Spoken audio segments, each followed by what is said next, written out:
Welcome back after the break.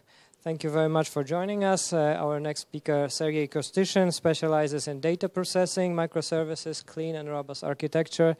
As a software developer and project manager, he contributed to development efforts in various companies, from small Silicon Valley startups to market-leading global high-tech highways. He's equally interested in technical complexities and organizational challenges.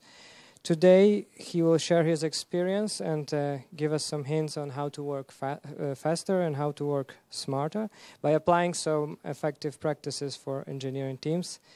So everyone, please put your hands together to Serhiy Kostyshyn.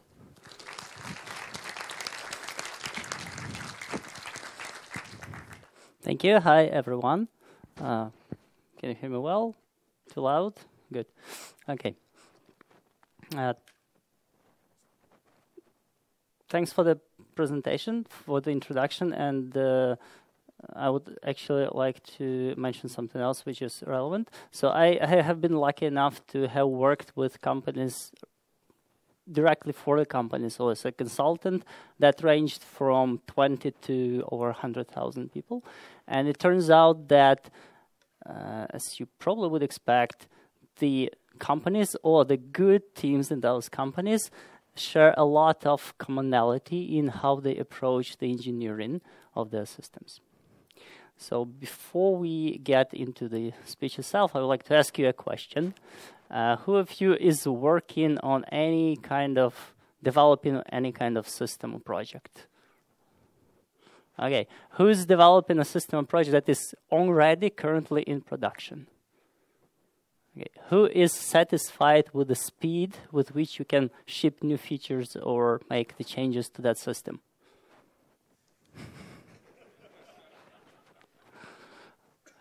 I think it's a very good audience, a very good opportunity for this specific conversation.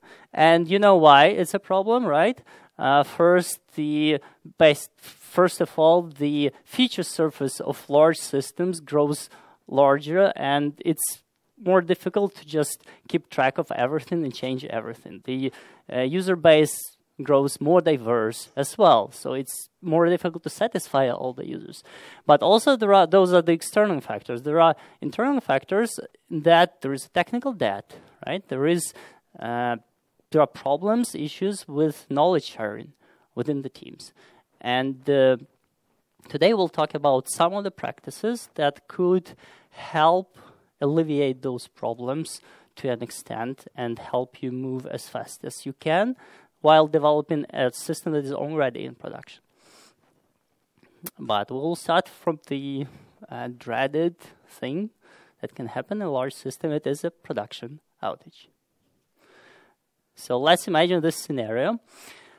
This is an ordinary workday, and let's say you have continuous delivery of your system, and developers, keep shipping new changes, they keep rolled out in production, and then sometime around 10:30 something, someone ships a change that contains a bug.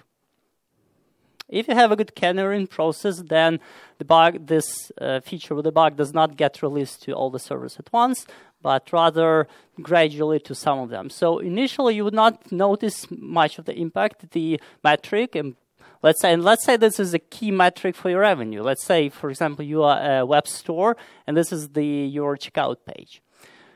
The number of users using the checkout page or checking out successfully. So initially, you will not notice a problem, but then the metric obviously will take a steep dive and eventually very soon crash to the ground. And obviously it's an emergency, it's a PZR, it's a blocker, and if you do not do anything about it, you might as well not come to work tomorrow because there is no company anymore, because you're not selling anything anymore. So fortunately, someone notices it. He looks into what has been deployed recently. He sees a commit that says something, check out something.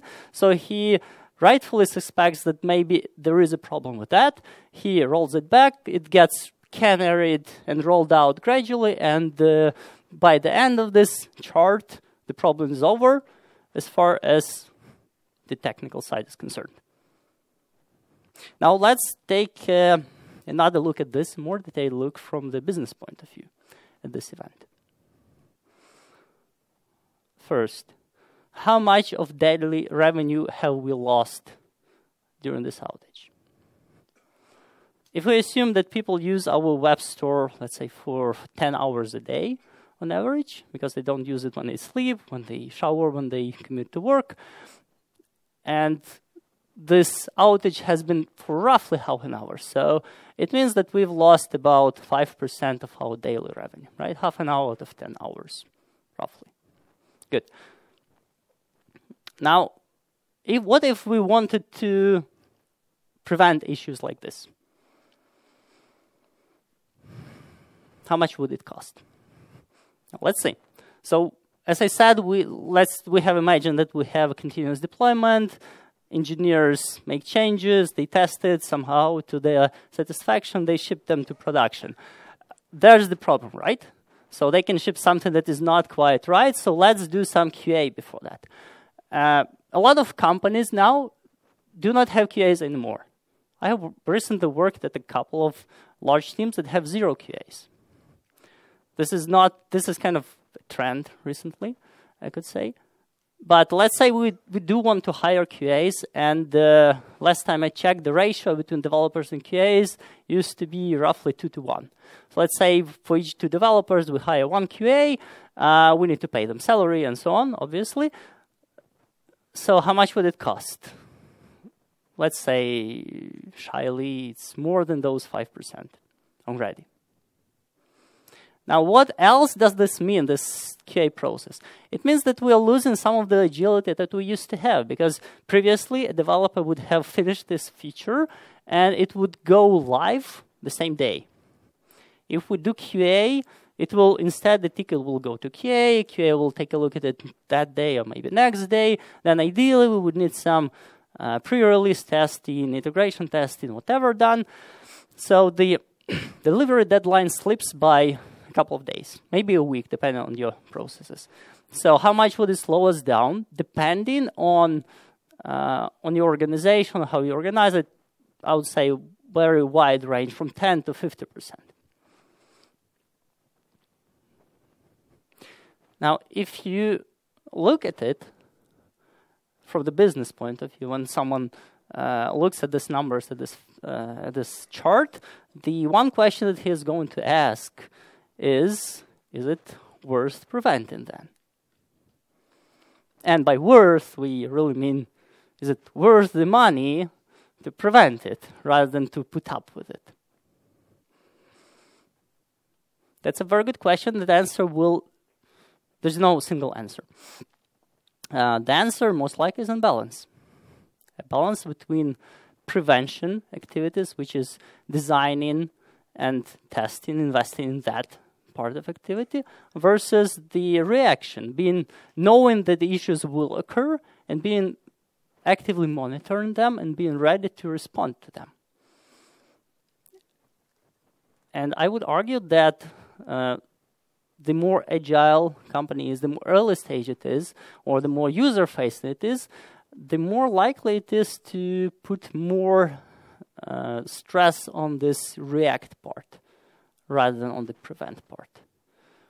Why? Because this, as I've just shown, the cost of an issue, even such a significant issue as a complete production outage, might not be that large or as large as we might automatically think about it. And of course, this does not apply if you do like real-time stock trading, for example, or you do anything that has to do with human lives. The costs will be completely different. The balance will be completely different. And so the techniques that we're going to discuss are applicable, but you will have to find the right balance that it is for your product, for your company, for your stage of maturity of the product. So let's go through some of the techniques. Genuine practices. Continuous deployment. I'm putting continuous deployment front and center because first it kind of embodies this trade-off between reaction and prevention. And second, because it's key to many other practices that will be mentioned here. Because it enables fast iteration. It lowers the risks. It makes us more confident about the product, the process of shipping of that product, about the team that works on the product, about the business value that the product means, and so on. Now, does anyone have any questions about this, how it lowers the risks? Does that look suspicious to anyone? No? Okay. If you have any questions, by the way, feel free to raise your hand and discuss it during the talk itself. So it lowers the risk because although we are more likely to ship bugs, we are also more likely to fix them much quicker. We don't have to wait for the next release next week. We can just fix it right away. Unified technical stack. This gets more important as your system grows. It should be a default stack or set of stacks for all new developments within your company. And why it's important? Because it's easier to switch between projects. Let us say that the business has decided that we have worked enough of this part of our website, let's say the checkout, but we now have to work more on the prediction of what users may want, or let's say related products to what they have already bought. And that's a completely different system. That's a completely different set of microservices. And if they are written in completely different languages, it would be difficult for us to just take the team that is currently, or part of the team that is currently working on the checkout, and just move them to the prediction subsystem for, let's say, for a quarter or 2 quarters. It would be difficult.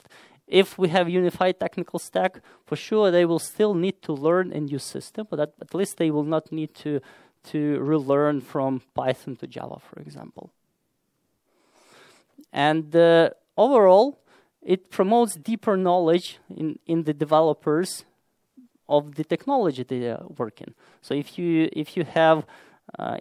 as a developer have worked in half a year on 3 different technologies for 2 months, that's one thing. If you have worked for 6 solid months on one of them, you will know it much better. You will work faster, your code reviews will be better, your feedback will be better. The knowledge that you accumulated, you can pass on to your teammates will be larger. So all around, it's better. Now, no matter how well we design and engineer the system, there will be some technical debt accumulating. So obviously we have to manage it, and the techniques for that, the first I would mention Kaizen. I don't like many foreign words or foreign sounding words, but this one is a good one because it captures the essence, I think, very well. It stands for continuous improvement by each and single member of the team, and initiative going from the team. Let me give you an example. I have worked in, not related to technical debt, but related to Kaizen. I have worked at a company where we were shipping the user-facing product, but we are kind of dabbling in how exactly it worked, how users were using it, and so on. We did not dog food it because we didn't have the business case to do that. And then one guy, a new hire, came in and pretty much instantly he said, hey, but let's try to think how we can dog food it. So within 2 months, he rolled out several changes in the initiative so that everyone could use. He kind of adapted this product for the use inside the office, and people started using it, and immediately they started having some ideas. So this is kind of an essence of Kaizen. You see a problem. You move in it, take initiative to fix it. Of course, you agree it with your teammates, with your product, with your priorities, but then you just put it on the backlog, put it in the sprint, on the iteration, and fix it, develop it. Limiting latency. Broadly speaking, it's one of the hallmarks of technical debt, is that things tend to be slower, not only during development, but during the actual execution. The communication paths become longer, the size of data grows. You have to limit this latency because it makes your product healthier. You have more confidence that you will be able to handle the load. fixed sprints, one of the ways to tackle that and bugs.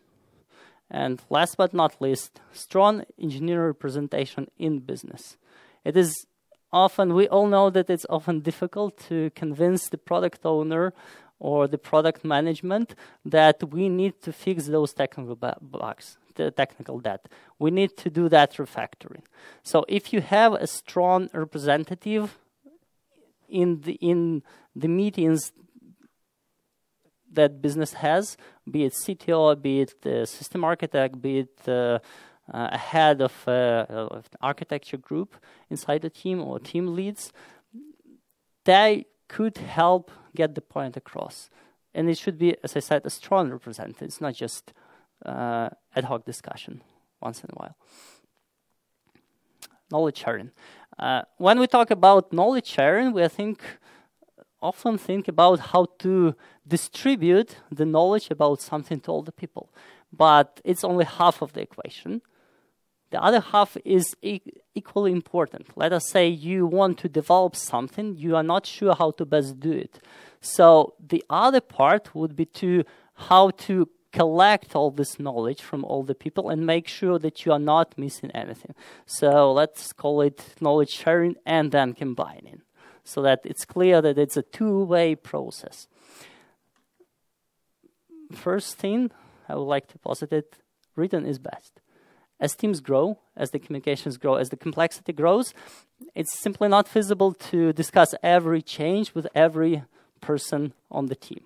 And then someone comes in who has not been at the initial meeting and says, hey, I have a kind of strong objection about it, let's rediscuss it. This is how it will end up doing.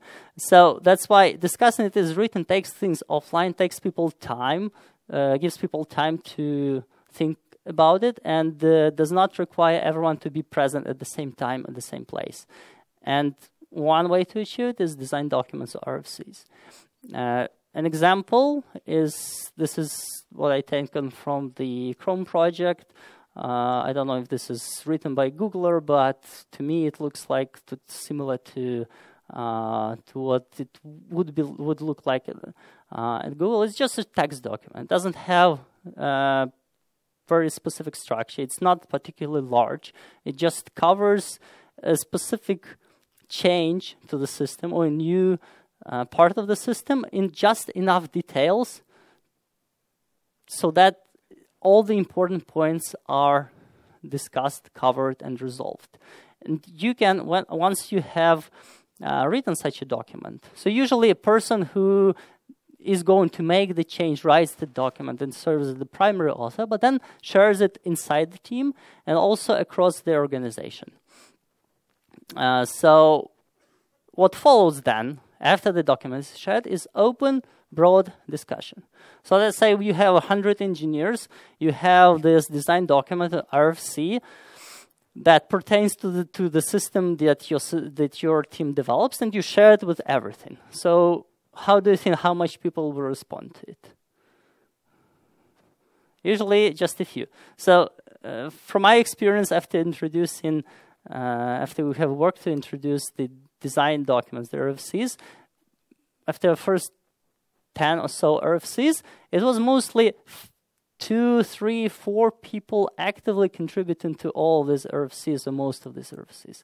And maybe 5 people who were on and off, or 10 people on and off. That's, the Pareto principle will work there. If you distribute to 100 people, it doesn't mean that 100 people will comment on it or read on it. The majority of it will not open your email even.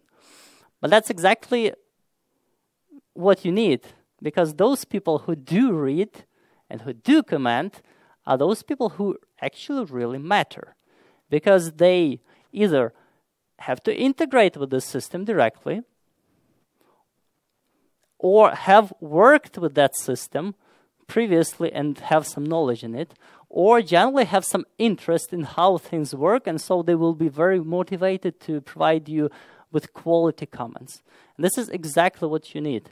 And after having this open and broad discussion, you would need to come to a consensus. There are no hard rules about how to do it. There is no kind of rubber stamp that says this discussion has been resolved, this decision has been made. Rather, it's best if it is done really by consensus, by engineering consensus, when no one raises any significant objections anymore, and we are sure that we have reached all the people. We have given them enough time. Maybe we have scheduled a couple of in-person follow-ups if needed, if there are more significant questions. And then if everyone feels satisfied with the quality of what has been described, then what it actually means is that the document that you have written is now perfect.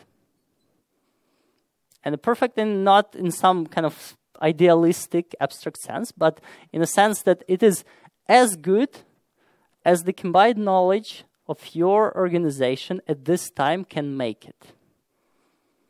And this is exactly that part of knowledge combining that I was talking about.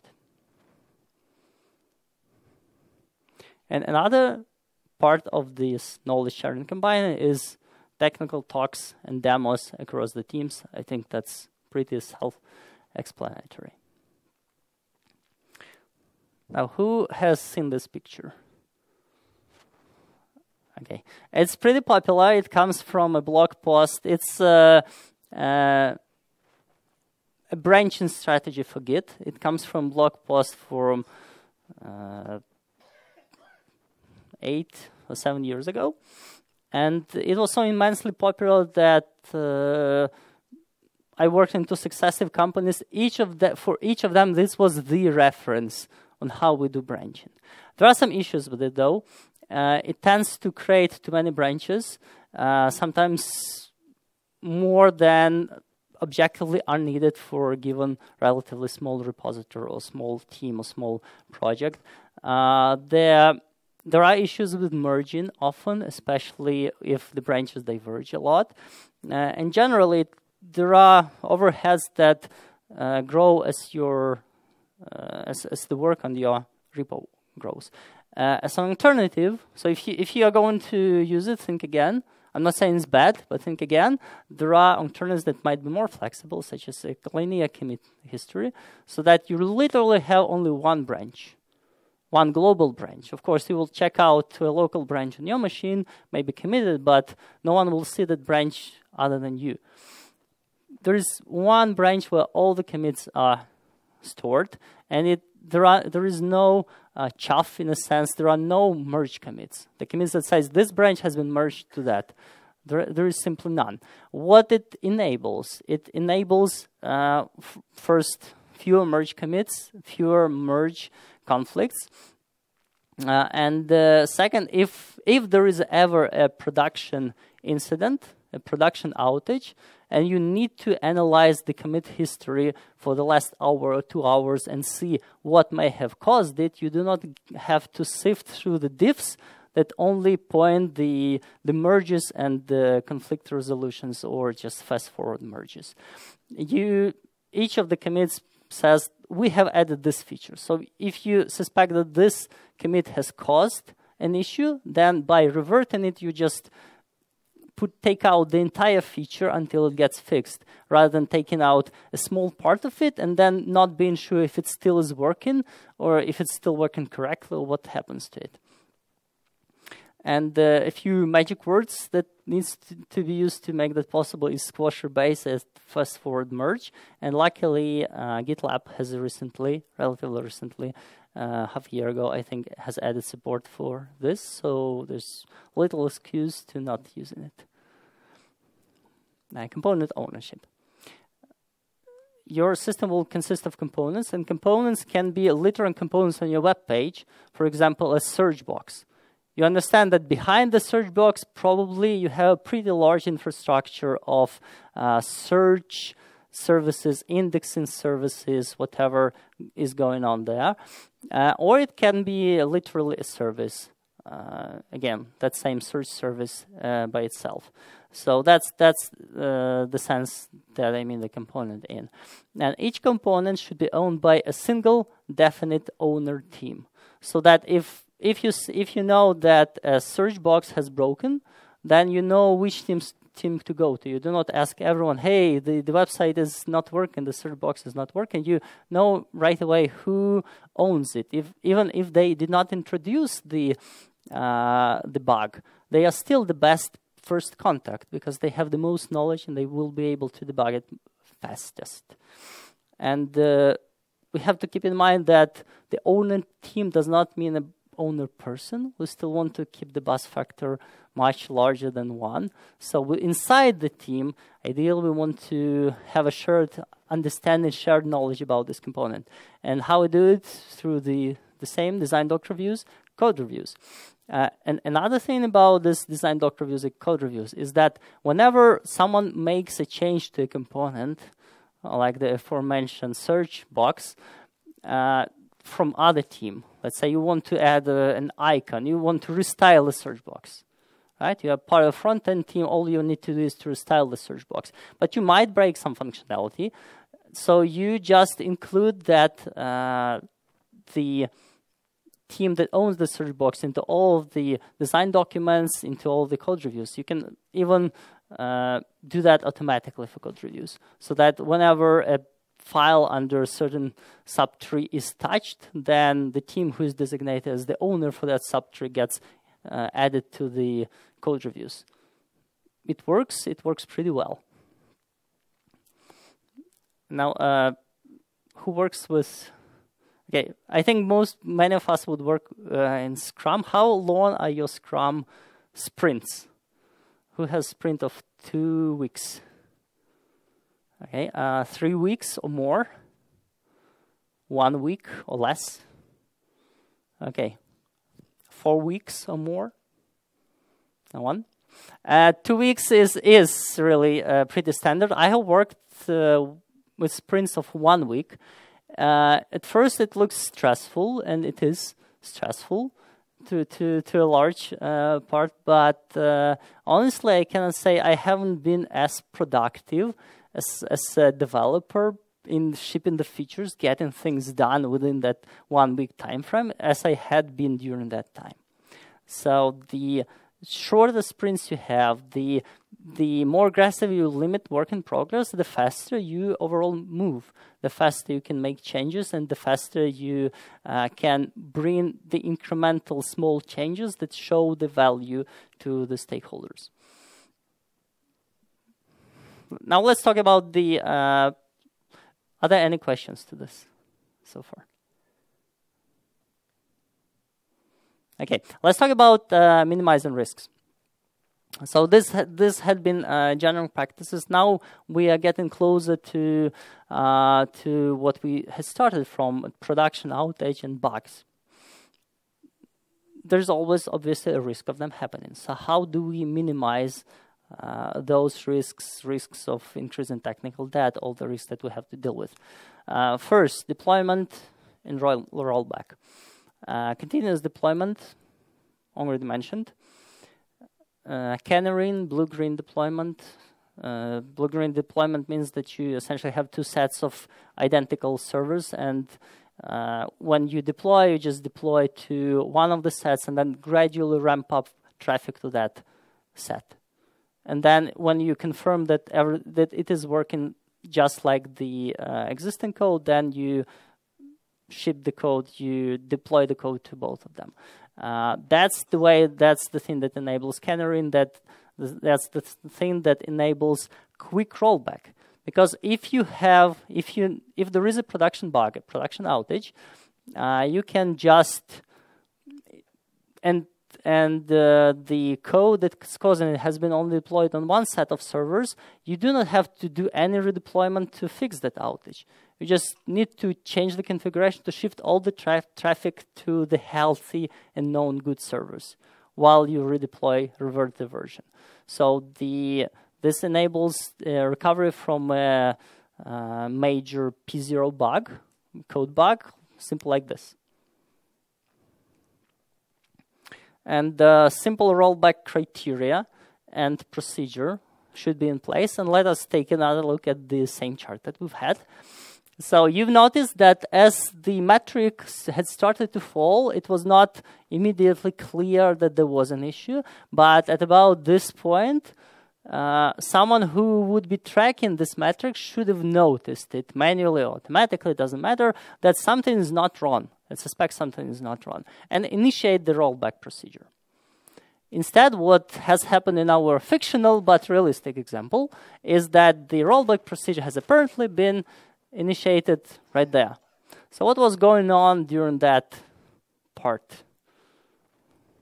Maybe the developer who was rolling back just forgot that he needs to look at the metrics as his code gets deployed. Or, as it often happens, they just clicked the button and went on lunch, hoping that when they get back, everything will be on the work. And that has happened so many times.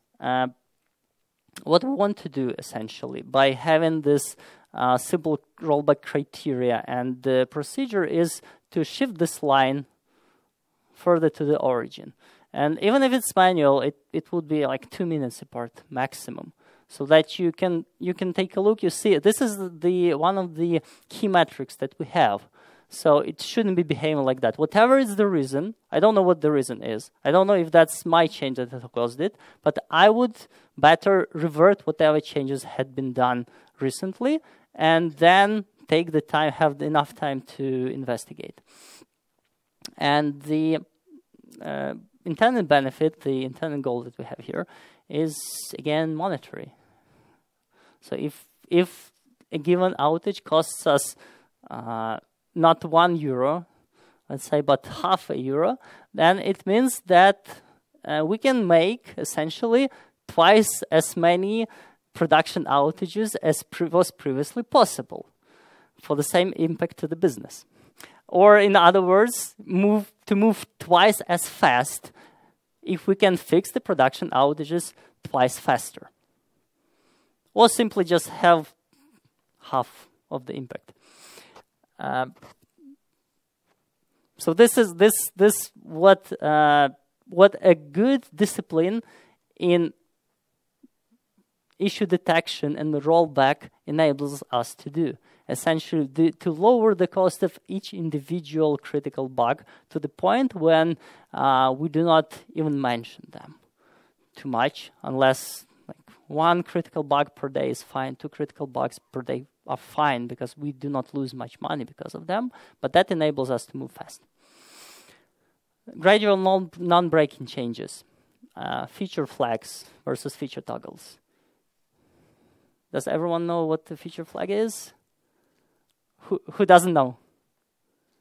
Okay, this is an amazingly simple and amazingly effective way to reduce your risks and making non-breaking changes. So, and it consists of that. When you make a code change that is potentially risky, you do not just, you know it may cause an outage or a bug, whatever. You know it may have a negative effect. So, how do you deploy it? You do not, one way would be to just do the regular stuff, merge it, deploy it, see if it fails. If it fails, then kind of revert that, deploy again, and so on. An alternative would be to hide it behind a feature flag, a simple yes/no Boolean variable that says whether or not this particular piece of new code that you have added gets executed. So you make this change, you deploy the change, but you do not enable the feature flag. So the change is in production, but it never gets run. So now, if you know it's risky, you're sitting in front of your monitoring dashboards, and you switch the flag, and you see what the metrics are. If the metrics are fine in a minute, 2 minutes, 5 minutes, an hour, whatever looks fine, good. There's no impact. If you see that suddenly you have 10,000 errors in logs per second, or the metrics drop to 0, then all you have to do is just flip the flag back. That's it. That way you further reduce the risk of impact of any single change that you make. Minimum risk migration, especially in the persistence layer in the database. For example, you never delete a column from a database, from a relational database. If you don't need the data in a column, you just don't use it. If you need to change all the data, like a given column for all the rows, you do not update it in place. You just instead add a new column, add modified data to that column, and then change the code to use the new column. And then the old column simply stays inactive. You can drop it later. You can never drop it, depending on whatever your practices are. Things like that, so that you minimize the risk of your migration as much as possible in the database. Double reading, double writing, and shadow execution. Case in point, let's say you would like to replace your database, the main database of your application. Let's say you had been using MongoDB and you are moving to, I don't know, DynamoDB, for example. You can do it in a straightforward and high-risk way. You create this new database, you copy the changes, you, let's say, stop writes to both databases for a moment, and then you switch. You switch your entire application from using the old database to using the new database, and basically the next thing you do, you just pray that nothing breaks. Right? And if something has broken, then you are in trouble, because the changes that went to the new database already by the users made didn't end up in the old database. So you cannot switch, just simply go back and switch back to the old database. You are kind of in trouble, and the extent of the trouble obviously will be different, but you cannot achieve a clean rollback. So instead, what you can do is you can do double reading, double writing, shadow execution. And what it means, you basically, the first steps are the same. You set up two databases in parallel, but you start writing to both databases at the same time. You populate the new database with whatever data is in the old database. You start writing to them at the same time. Then what you do, you also read from both of them at the same time. But you discard completely the data from the new database and use only the data from the old database. Keep using the same data. But before that, you compare the data. So you have written to recap, you have written the data to both databases. Then during the normal action of your website, ongoing action, you always read from both databases. You compare the results. You note any difference. You log any differences. You throw away the data from the new database and use data from the old database. That way, you are not modifying the user visible behavior of your system in any way, but you do achieve a very ongoing and consistent confirmation of the correctness of your migration to the new database.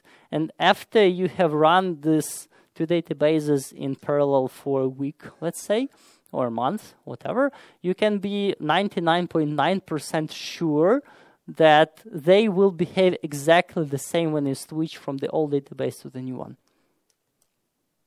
So essentially, you have, by introducing this, you have reduced this high risk, this risk that is high enough to warrant a prayer, to a risk that is almost zero.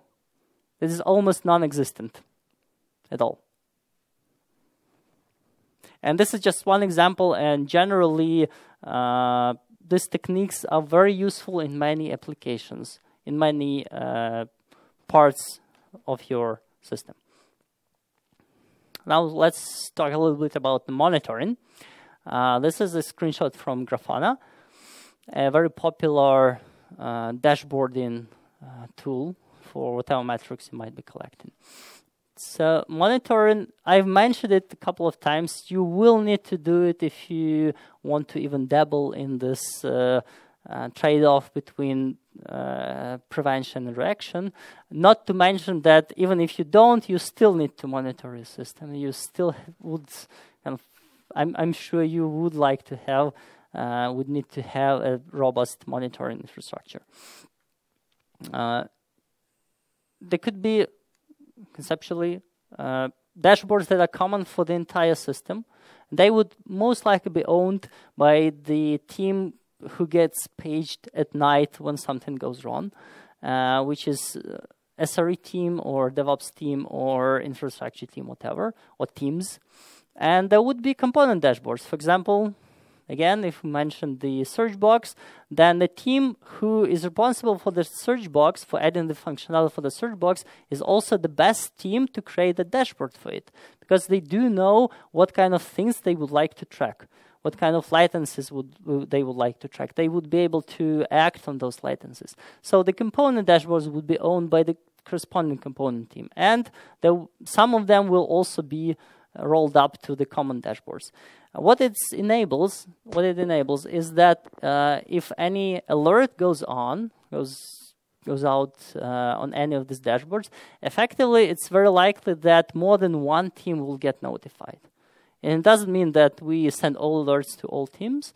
No, it just means that, let's say, if there is an issue with, as we mentioned, there are no checkouts, then probably the team who owns the checkout process will get a notification that it has dropped to 0 or has dropped below the threshold.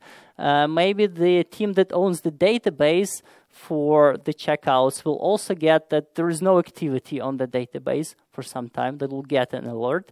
And the general team who tracks the revenue metrics will see that there has been 0 revenue for the last 5 minutes, for example. So multiple teams will get notified, and it increases your chances of timely reaction to all kinds of issues.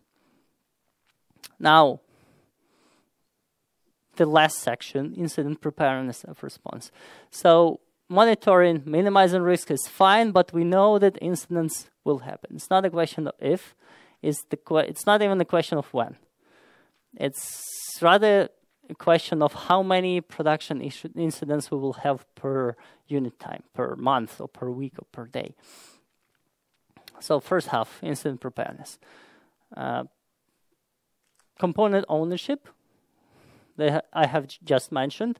There should be a simple lookup list, so like a single page, a single document, so that you know if something goes, let's say your sales representative who tries to use your system and says that something is wrong, something is not working, it doesn't have to jump the hoops to get the right person. He would need to just go to a single page that says that for search box, this team is responsible, and here are their emergency contacts, and he will just write them on Slack, on an email, or send them an SMS or call them.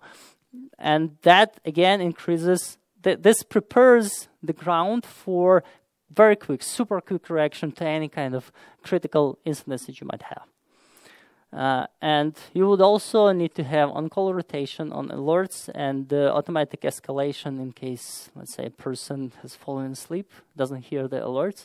That also happens. Automatic escalation to someone else on the team, or to their manager, or to the CTO, or whoever can handle it. Now, that's incident preparedness.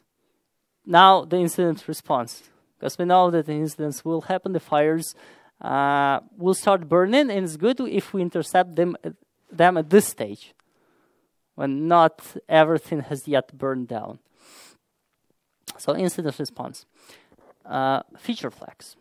So, feature flags are actually, from what I read and from the opinions of many people, they should not be used specifically for incident response, the way that I had described, that there is a high-risk thing and we only add feature flags to cover high-risk changes that we make. That is often considered an anti-pattern, but it's very useful for that regard. If you know that you have a particularly difficult to test feature, for example, you roll out something, you can test it on staging, but you do know that it depends on really production data, or there are just too many use cases that you can reasonably test it in a reasonable time, then it may happen that it's better to put it behind the feature flag, and then if something wrong happens, to act just as I described, just to flip back that feature flag and the problem would go away. War room. War room is a term of basically cutting down on all the communication overheads. If a particular production incident happens and you have not been able to figure out what has caused it in 5, 10, 15 minutes by using Slack, by using whatever communication tool you have, and the reverts of recent changes do not help, then it's best to just get people physically together in the same room so that they can walk over, look over the shoulder, share their laptops, laptop screens, and so on. And that is the best way there is to handle particularly nasty production issues. Postmortems. After the issues have happened, you would like to ensure they do not happen again. And this is the goal. Specifically, a non-goal is to blame anyone for the issues happening. And in fact, I've seen people who had caused postmortems, like one major postmortem every month. And guess what? Have they been fired from the company? No. Because they were the people who were working on the most critical infrastructure of the company. And this meant that any misstep that they make carried much more risk. So they brought a lot of value with them, and with that value they brought a lot of incidents, but in the end it was worth it. So the postmortems is best to be written and started soon after the incident. For example, you've resolved the incident, you've rolled back the change, you went to relieve some stress to drink some coffee, you get back to your desk and you start writing a postmortem immediately. It's best when it's fresh. And usually the best person to own the postmortem is the person who knows more, which is the polite way of saying the person who has caused this problem in the first place. And generally after that, they are discussed much like the design documents. You just share them across the whole engineering organization, maybe a separate channel for postmortems only. You comment on them, people ask you questions, you clarify different things until it's perfectly clear for everyone what exactly has happened, why it's happened, what we can do in the future to avoid things like that. You may have, again, one-on-one meetings or in-person team meetings to discuss these postmortems if you wish, if the offline communication doesn't help. And the goal is that whatever major issue has happened should not happen again, and there should be specific action items to prevent that. Okay, and we're getting close to finishing this talk. Just to put it all together, here are the three major groups of the techniques that we've covered: the engineering practice in general, the risk management techniques, and the incident response techniques. They are all important. I have seen, I know I see people in the audience from a company to whom I talk, and they say, we use all of them. Fine. I have worked with at companies that use barely one of them, or okay, maybe not one, maybe 2 or 3 of them at tops. It talks a lot about the maturity of the engineering organization of the company, but also it depends on how fast you move, right? I would expect that a startup developing a new product would most likely need most, if not all, of these techniques. And an organization tasked with just maintaining an existing product might just use a handful. In the end, whatever you use and to the extent you use will be dictated by the same balance. Is it more expensive for you to invest in proper processes, or is it more expensive for you to react if something breaks down? And this is your selection of these techniques and your level of insistence of getting them implemented the right way in your organization will entirely depend on what is the right balance is for your organization. Okay, so this wraps it up, and I'll be happy to answer any questions. You have a question over here.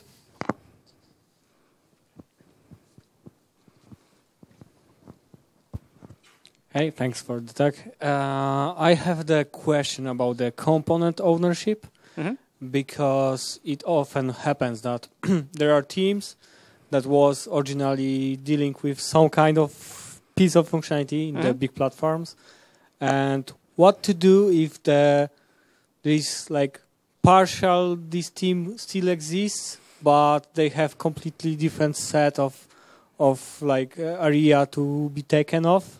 And what to do with this component ownership if, for example, like team was disbanded?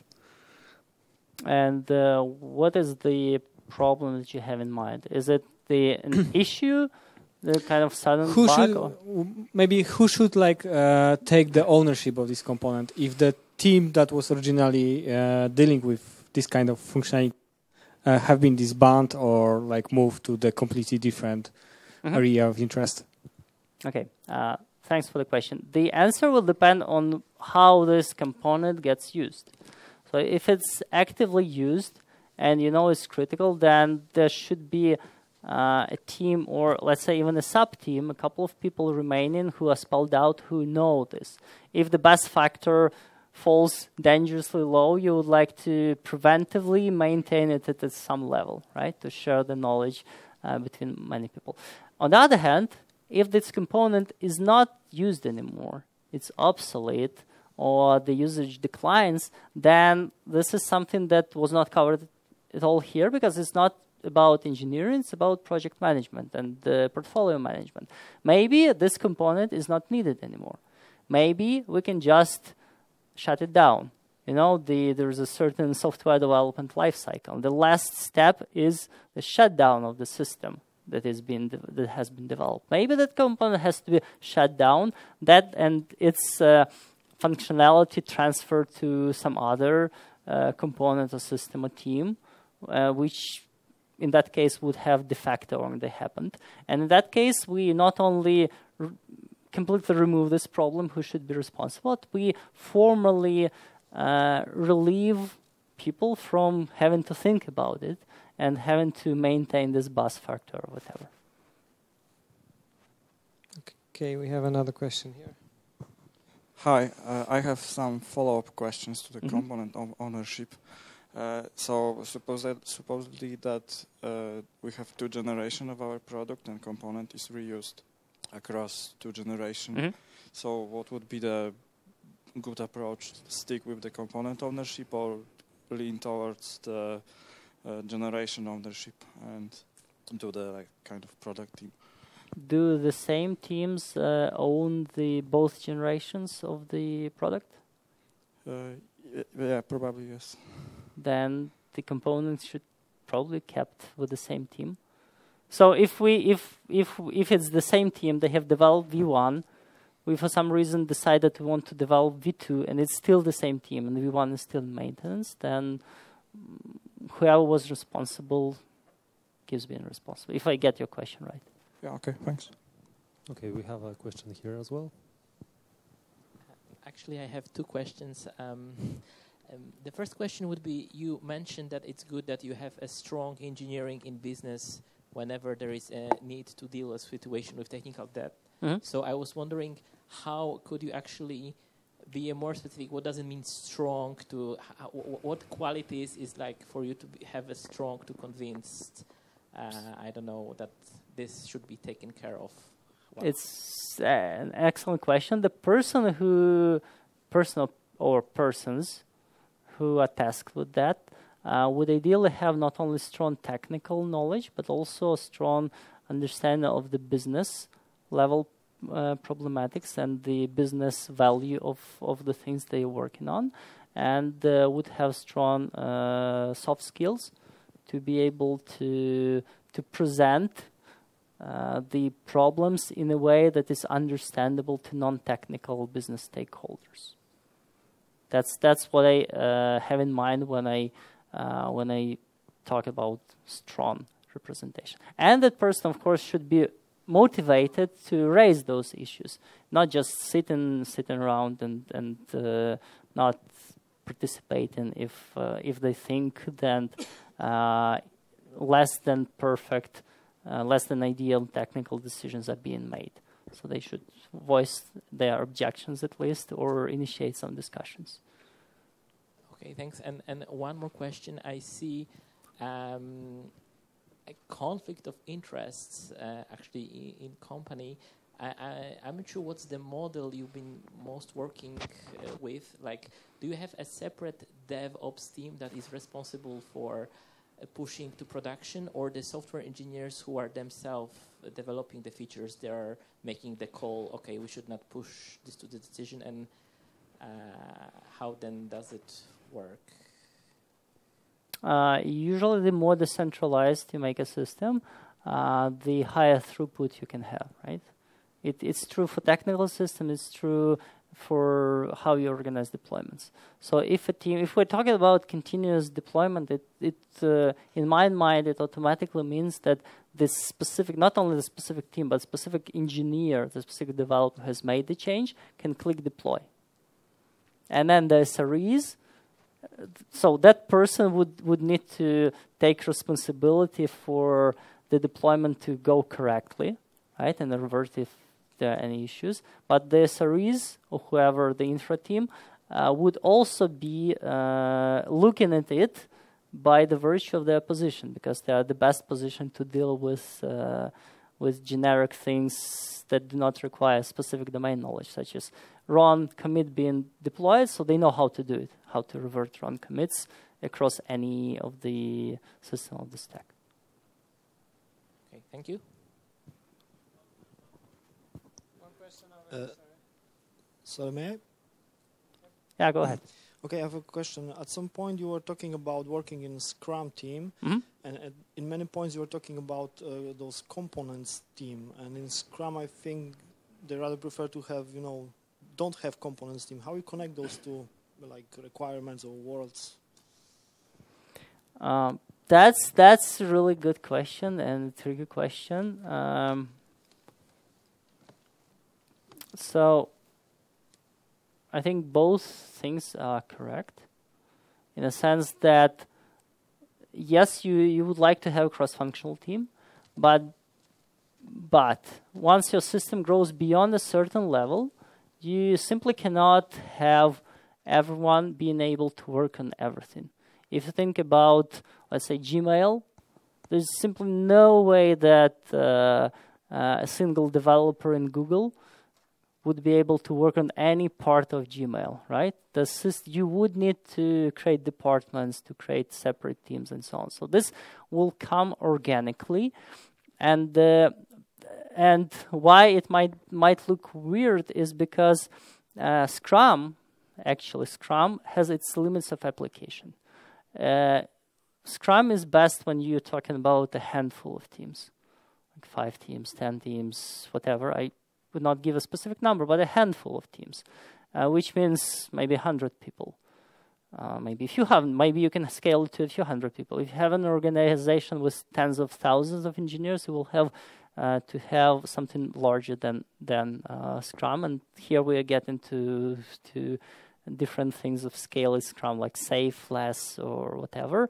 But the point is that Scrum is correct, is that we would like to have component teams, but it's only up to a certain limit of complexity and size. And then we would need to split into components, or whatever we call it anyway. So both things are correct in this case. And one final question in here. Final question. You were promoting a linear Git strategy. I mean, what do you call it? Not the merge flow, but the rebase flow. Linear history. So how you handled a code review? Because in this scenario, there is no room for the actual. There is no procedure to just merge something and take the responsibility and share the responsibility. So you don't have the comfort of spare pair of eyes. And thank you. Thank you. You do have. So when I'm saying about single linear Git history, it's the branch that everyone sees, that everyone has access to, that everyone can branch off and merge into. But as you as a developer, when you start working on it, you will still most likely branch off it to your local machine, make your changes. You may also push it back to the repo just for backup or something. And then once you are done, you submit a merge request to merge your branch to this single central branch. So there is still other branches. There is still space to do code reviews, whatever you need to do. Yes. It's just that the end result is that your entire list of change that you had been developing for a day, a week, or 2 weeks is not intermixed with different other changes as a result of the merge, but rather just a single atomic commit in this new branch. And that's it. That makes the history linear to whoever looks at it retrospectively. So then I guess it was the final question. This is Serhiy Kostyshyn with Effective Practices for Engineering Teams. Thank you very much. Thank you.